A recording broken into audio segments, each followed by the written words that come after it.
We don't want knots in the fabric of a sock, of course, but there are times when knots have a use when knitting on a circular sock machine.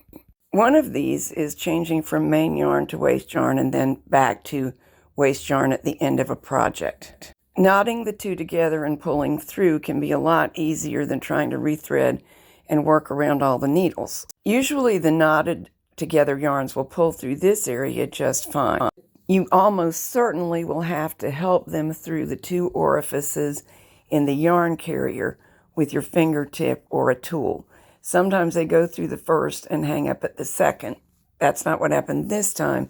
If you can't get your fingertip into this spot to reach and help it, a tool certainly does fit.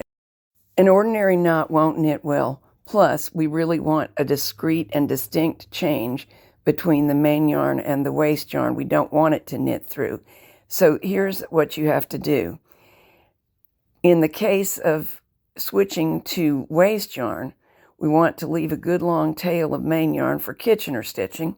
Drop all of the excess length down inside the tube and out of the way. Mine is still hung up a little bit. See, I need to move it. And because it's so lightweight and a little bit of static electricity, this does happen. So we pull the main yarn tail down and the knotted area down, and then put a finger inside to hold some tension on the new yarn so that it picks up and starts to knit right away. Without doing that, there's a real likelihood of dropped stitches. Here I just completed the toe, so there were needles and hold, and they need to go gradually back into work so that I can knit a couple inches of waste yarn and remove the sock from the machine.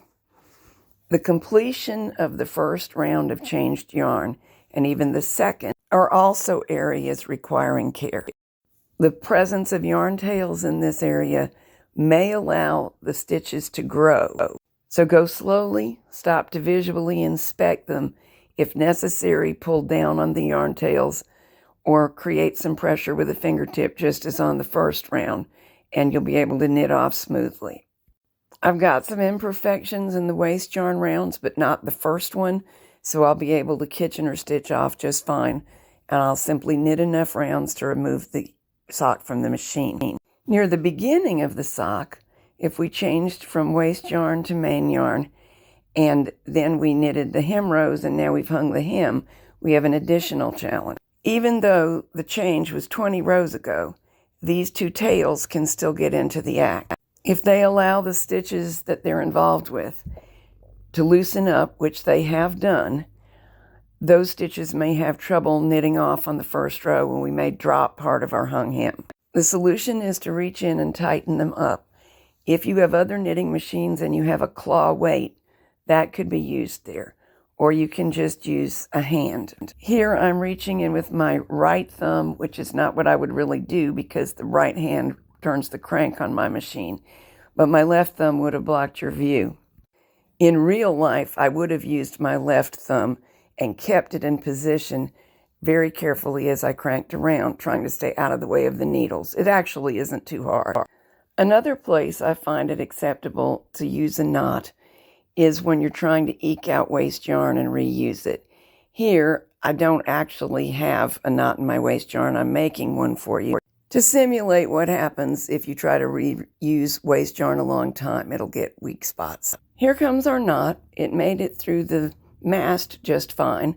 I do have to help it through with a fingertip, but because I use thinner waste yarn than my sock yarn, it actually knits through and into the fabric just fine as long as I do push it through with a fingertip.